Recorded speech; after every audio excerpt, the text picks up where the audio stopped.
All right, let's get to the NFL trade deadline. So, quick run back for what the Patriots did at the deadline. Joshua Uche traded to the Chiefs for a future 6th-round pick, and that's it.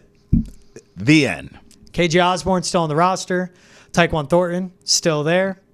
Other guys that were vets on expiring deals. Guys I didn't see getting moved, though, but like a Jonathan Jones. There was talk of still Duggar. There. They were reaching out to felt Duggar, like that, but Duggar on a long-term deal, I don't think they would have ever moved. Yes. But let's look at the NFL as a whole. A lot of moves were made. Yeah. Teams got better. Teams got worse. Teams had what are you doing moves? Right. We do a winners, losers. Let's get into it. Who is your winner? Oh, we're going winners? All right, I'll go. NFL trade I'll go deadline. Lions, and it's selfishly. I have a Super Bowl ticket on them that I got before the season. Yep. I believed in this team. I thought they should have beat the 49ers in the NFC title game last season. So I felt like, okay, they lost it because of their head coach rolling the dice too much. As a gambling man that I am, I appreciate that because I roll the damn dice too. So, but you learn from things. I don't gamble like I used to because I went through some hard times. You understand? So I look at the Lions and Dan Campbell, and I think coming into the season, they learned from that experience. They're actually going to be better.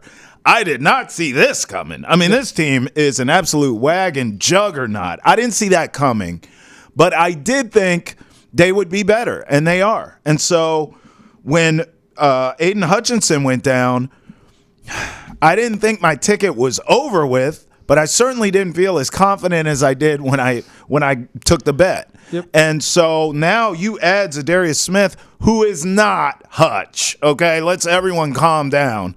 But kudos to the Lions for recognizing we are right there. We can get this done. When the playoffs come, likely, unless there's a meltdown, they're going to have home field throughout. On that fast track, in that dome, on that turf, you have to have a pass rush. You just have to do it.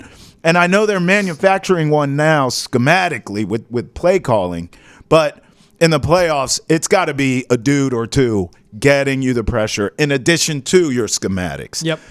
You bring in a guy here, he's not Hutch, but he's a proven pass rusher in this league.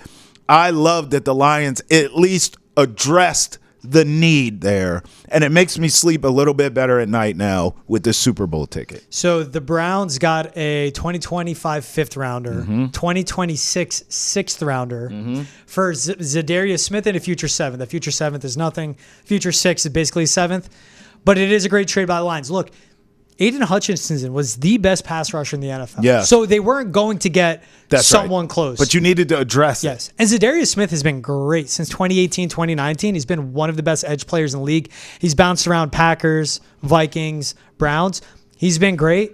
Put him into that Lions. Yep. I wanted more moves from them, but this is big. You need to get help on the D-line. I like that winner's pick for the Lions as well. You know how I look at them on offense. We'll get into our power rankings. I think they're great. My winner is your Commanders. Yeah, dude. Because let's go back to beginning of the season when, they get new ownership. They hire Adam Peters from the 49ers. They invest in their offensive line. They hit on the draft pick of Jaden Daniels, which was easy. He was pro ready now. Sure. They traded away Jahan Dotson to the Eagles. Remember the conversation we had? Yeah. When that came up, we're like, trade him to the Eagles? Yeah. And I go, they got a 3rd-round pick, and if you're trading them within the division, Tells you everything. Tells me everything I need to know about what you think of them. You were right. This season, Jahan Dotson's had 7 catches for Philly. Yeah. They got a 3rd-round pick for Dotson. They traded a 3rd-round pick to Marshon Lattimore to the Saints. Crazy.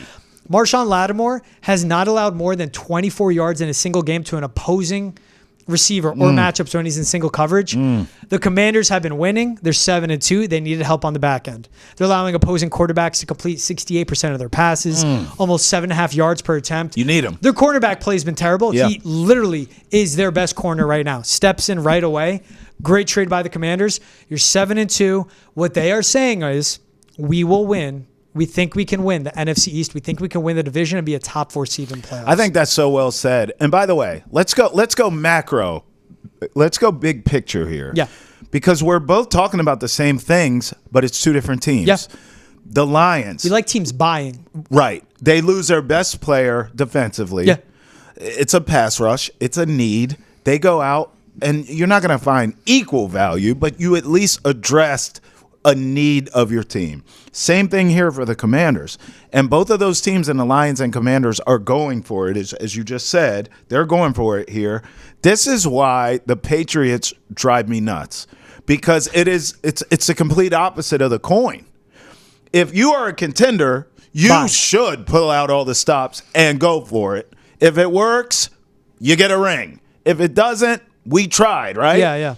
As a loser, as a bottom of the barrel team, who is clearly in a rebuild, George, this is not the Saints. Remember this. The Saints had expectations. They have a quarterback. They thought when their real quarterback, the Hall of Famer, Drew Brees, retired, that, hey, we're not going to blow this up. Like, we're not going to rebuild. We're going to get another capable quarterback and keep trying to win. Yeah. That's blown up in their face, and they stink now, right? But they do. But they didn't come into the season and even last season feeling like they were going to stink. Honestly, the Patriots, we all knew what this is. We know this is a rebuild. We knew that coming in. You need to sell. I just, for the life of me, I don't understand why you weren't more active at the trade deadline. Yeah. Like, I get, and we just talked about Duggar. Hey, that's a guy you signed in the offseason. Stick with him. I get, there's certain players, fine. But there are a ton of names. George gave you a couple off the top of the show here, KJ Osborne and others.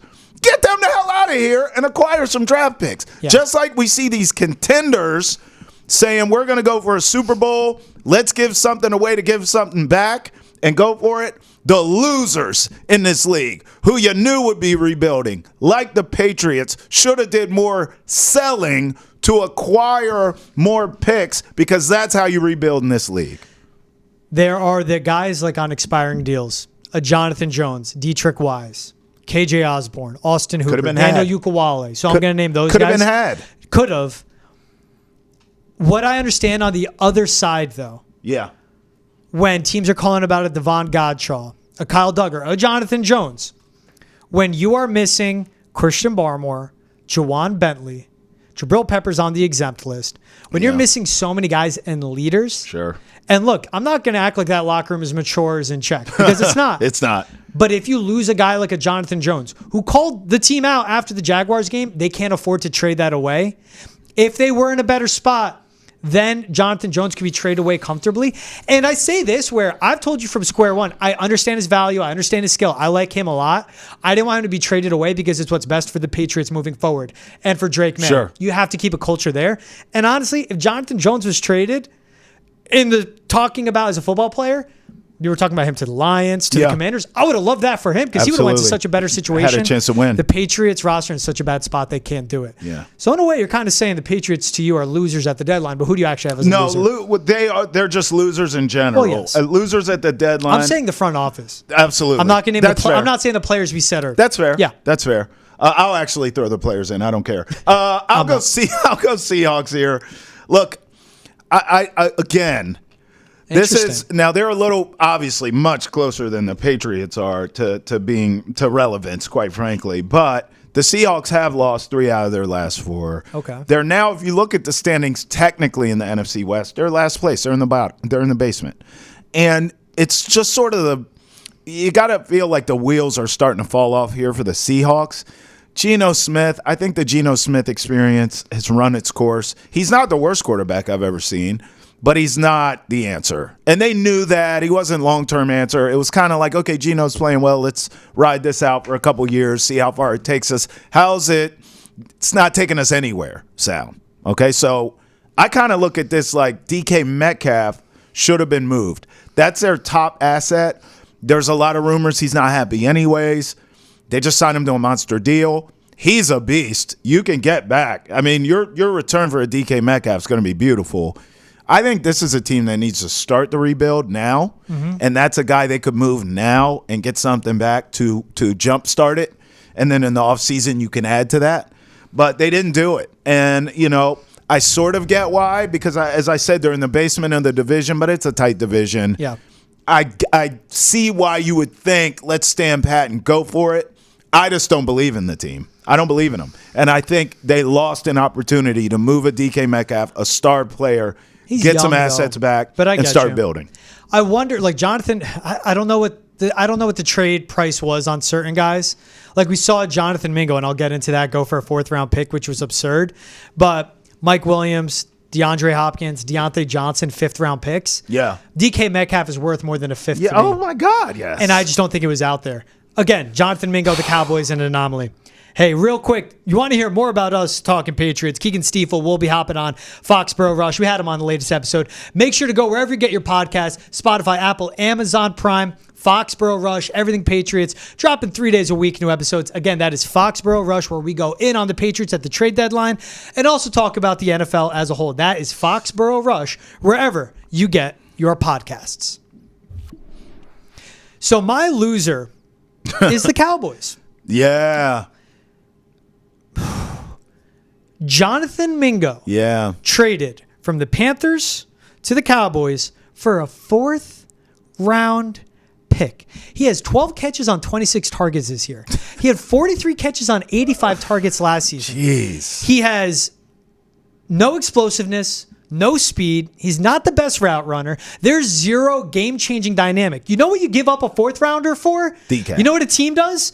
Buying at the deadline. Something where if you're on the brink. And someone, when you give up a 4th round pick, which is a valuable pick, a 4th round pick for a receiver, that guy coming in, you're going, that's immediate impact. That is changed. It's worth giving up a potential prospect DK Metcalf. for Jonathan Mingo. Right. Jonathan Mingo isn't that guy. All due No. respect to Jonathan Mingo.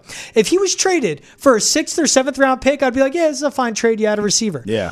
What is Jerry effing Jones doing? Yeah. What is he doing? He's out there. It just doesn't make any sense at all. Well, the Bills traded a 3rd round pick for Amari Cooper. Like, Amari Cooper goes for a 3rd. DeAndre Hopkins went for a 5th. How is Jonathan Mingo for a 4th? It makes absolutely zero sense. And once again, as this Cowboys team is spiraling, it's Jerry Jones who's an absolute loser at the deadline. Dude, they didn't. And you know what got me? What? The Cowboys didn't have a 4th in this past draft. You want to know why? They traded a 4th for Trey Lance. Oh. And they're going to start Cooper Rush because Trey Lance is that bad. He stinks. Jerry Jones is awful. You know what's funny? Cowboys are my loser of the week, and they're the loser of the trade deadline. Man. Congrats, guys. You got a sweep this year. If only you could fire Jerry Jones. Life would be good. Just stop being the general manager. Well, he's not going to do that. Trust Will McClay. Who's your most improved team out of all of this? I have 2, but I'll go. My biggest mover is the Chiefs. They got Joshua Uche, who in his last 3 games that he played with the Patriots, I believe he had 5 pressures and 46 snaps. I could be off. Right. It's not good. No. Chiefs, But Monday before night. that, he was decent. Last year he was good. Yeah. He's a good pass rusher. Yes. He needs help. 1 game with the Chiefs, 1 pressure and 7 snaps. But that's Jeez. not why they're winners. Because they went out and they only gave up a 5th for DeAndre Hopkins. Right. And as we saw Monday night, 8, 86, 2 touchdowns. But the 3 big catches, he's a high IQ player. He's grasping the scheme already. He knows how to get open. The big catch he had down the seam, which is off schedule, where Mahomes had to flee the pocket and before he gets hit, lofts it up. He knew exactly what to do. And Patrick Mahomes was never a big 50-50 guy, 50-50 ball player. Right. With DeAndre Hopkins, he is. Because, he's not explosive or fast as he once was. Those hands haven't gone anywhere. That's right. That catch radius hasn't gone anywhere. That's right. And his smarts as a receiver hasn't gone anywhere. You got him with a great quarterback. He had 2 touchdowns in the game they needed him. Both of those touchdowns, great route running, setting up and a defender off the release. That catch down the seam, you just see the effect. The biggest mover is the Chiefs because they had nobody outside of Travis Kelce once everyone went down. And they got a great pass catcher for such a cheap price.